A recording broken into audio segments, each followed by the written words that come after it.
Why are you crying? Uhuru Kenyatta challenges Africa on Trump's aid cut. My fellow Mzalendo, let's talk straight. Are we crying too much over foreign aid? Former President Uhuru Kenyatta has sparked a debate. His words are loud and clear. The question is, should Africa keep relying on handouts or finally take charge of its destiny? Buckle up, let's break it down. So, here is the deal. President Donald Trump has paused foreign aid. Just like that. This move affects billions of dollars meant for different countries, including Kenya. Programs that support health, education, and even food aid are now on hold.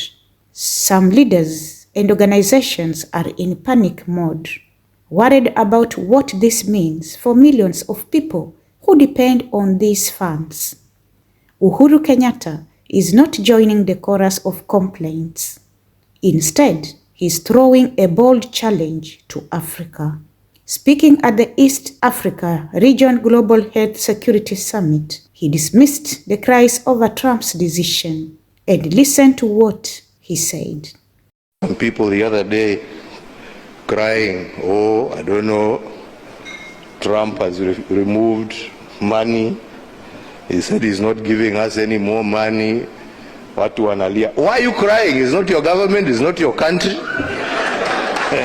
Uhuru asked a painful but important question. Why are we so dependent on others?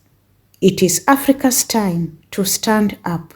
Uhuru's message was not just about Trump. He was pointing fingers at a bigger problem, Africa's dependency on foreign aid.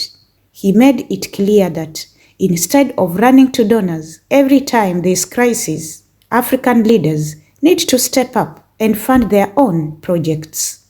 He urged that too much reliance on the West is holding Africa back instead of pushing it forward.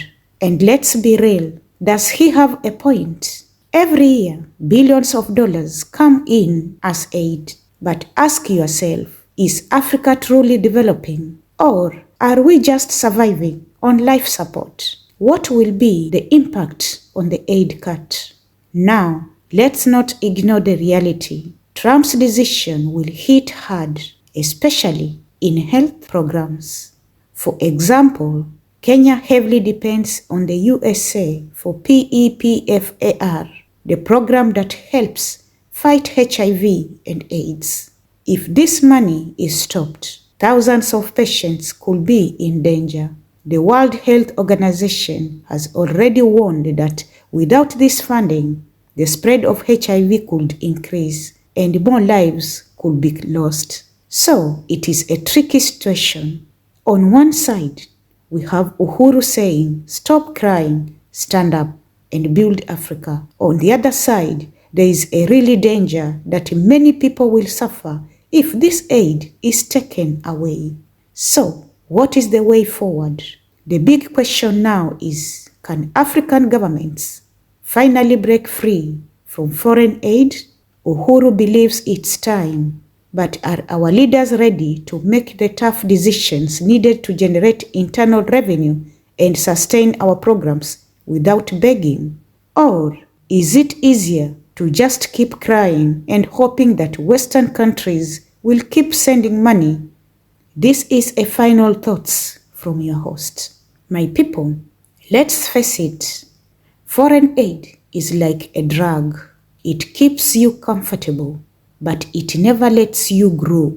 Yes, we need help, but we also need to help ourselves. Trump has pressed pause on the aid button. But should this be a waking up call for Africa? What do you think? Should African countries learn to stand on their own? Or is foreign aid still necessary for survival?